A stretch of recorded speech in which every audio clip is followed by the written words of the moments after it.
ಐತಿಹಾಸಿಕ ಕುಂಭಮೇಳಕ್ಕೆ ಪ್ರಯಾಗ್ ನಗರ ಸಿದ್ಧಗೊಂಡಿದೆ.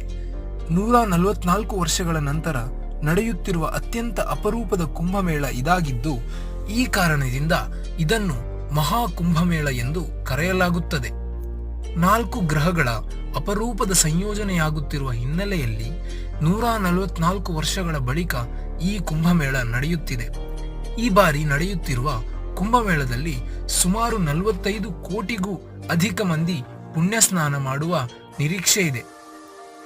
ಕುಂಭಮೇಳ ಅರ್ಧ ಕುಂಭ ಮತ್ತು ಪೂರ್ಣ ಕುಂಭಗಳಿಗೆ ಹೋಲಿಸಿದರೆ ಮಹಾಕುಂಭಮೇಳ ಏಕೆ ವಿಶೇಷವಾಗಿದೆ ಎಂಬುದನ್ನು ತಿಳಿಯೋಣ.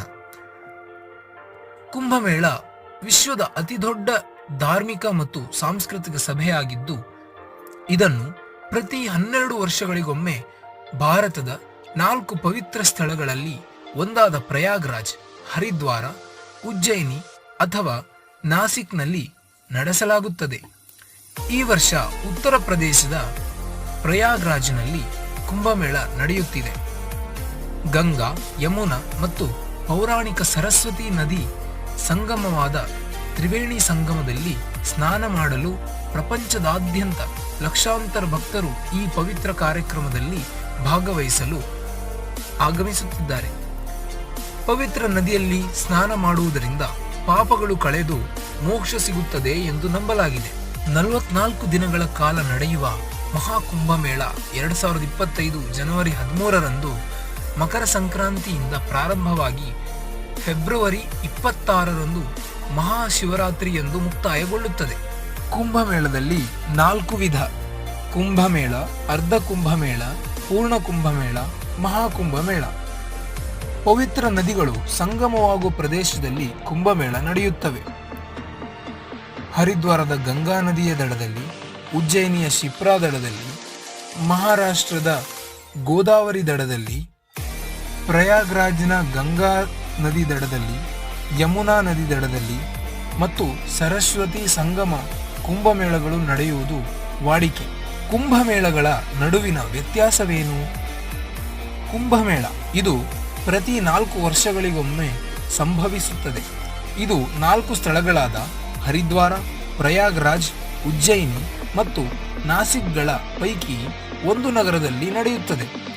ಮೇಳದ ಸಮಯದಲ್ಲಿ ಲಕ್ಷಾಂತರ ಭಕ್ತರು ಮತ್ತು ಸಂತರು ಪಾಪಗಳಿಂದ ಮುಕ್ತಿ ಪಡೆಯಲು ಪವಿತ್ರ ನದಿಗಳ ಸಂಗಮದಲ್ಲಿ ಸ್ನಾನ ಮಾಡುತ್ತಾರೆ. ಅರ್ಧ ಕುಂಭಮೇಳ. ಅರ್ಧ ಕುಂಭಮೇಳವು ಪ್ರತಿ 6 ವರ್ಷಗಳಿಗೊಮ್ಮೆ ನಡೆಯುತ್ತದೆ ಮತ್ತು ಪ್ರಯಾಗ್ರಾಜ್ ಮತ್ತು ಹರಿದ್ವಾರದಲ್ಲಿ ಮಾತ್ರ ನಡೆಯುತ್ತದೆ. ಪೂರ್ಣ ಕುಂಭ.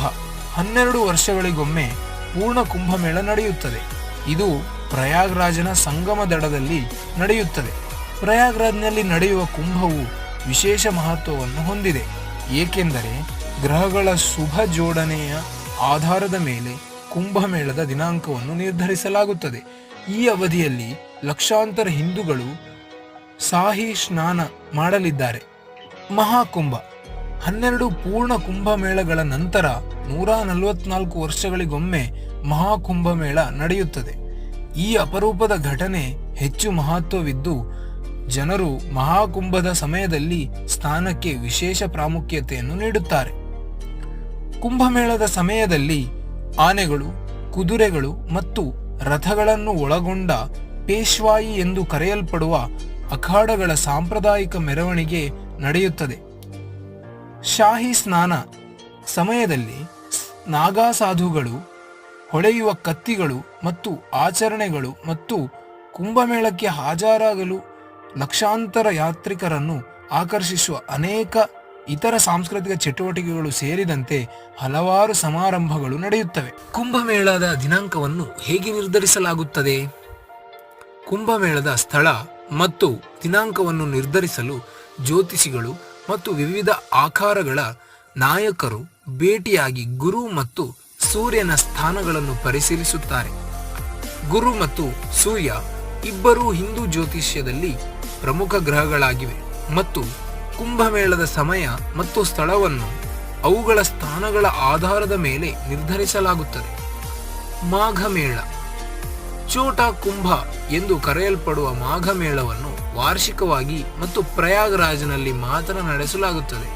ಇದನ್ನು ಹಿಂದೂ ಕ್ಯಾಲೆಂಡರ್ ಪ್ರಕಾರ ಮಾಘ ಮಾಸದಲ್ಲಿ ಆಯೋಜಿಸಲಾಗುತ್ತದೆ. ಇದು ಸಾಮಾನ್ಯವಾಗಿ ಜನವರಿ ಫೆಬ್ರವರಿಯಲ್ಲಿ ಬರುತ್ತದೆ. ಕುಂಭಮೇಳದ ಹಿನ್ನೆಲೆ. ಕುಂಭಮೇಳದ ಮೂಲವು ಹಿಂದೂ ಪುರಾಣಗಳಲ್ಲಿ ವಿಶೇಷವಾಗಿ ಸಮುದ್ರ ಮಂಥನ ಅಥವಾ ಸಮುದ್ರ ಮಂಥನದ ಕಥೆಯಲ್ಲಿದೆ.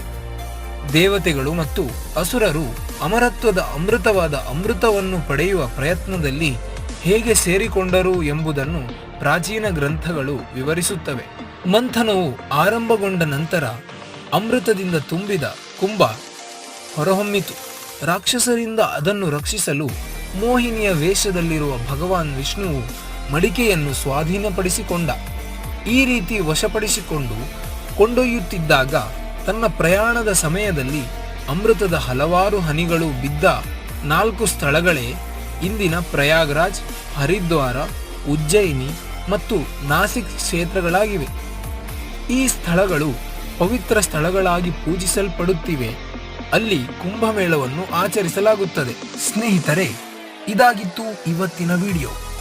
ನಮ್ಮ ದಿವ್ಯ ದರ್ಶನ ಚಾನೆಲ್ ನೋಡಿ ಬೆಂಬಲಿಸಿದ್ದಕ್ಕಾಗಿ ಧನ್ಯವಾದಗಳು. ಇನ್ನಷ್ಟು ಹೆಚ್ಚಿನ ವಿಡಿಯೋಗಳಿಗಾಗಿ ಸಬ್ಸ್ಕ್ರೈಬ್ ಮಾಡಿ ಮತ್ತು ಶೇರ್ ಮಾಡಿ. ತಪ್ಪದೇ ಬೆಲ್ ಐಕಾನ್ ಅನ್ನು ಪ್ರೆಸ್ ಮಾಡುವುದನ್ನು ಮರೆಯಬೇಡಿ. ಮತ್ತೊಮ್ಮೆ ಭೇಟಿಯಾಗೋಣ. ಧನ್ಯವಾದಗಳು.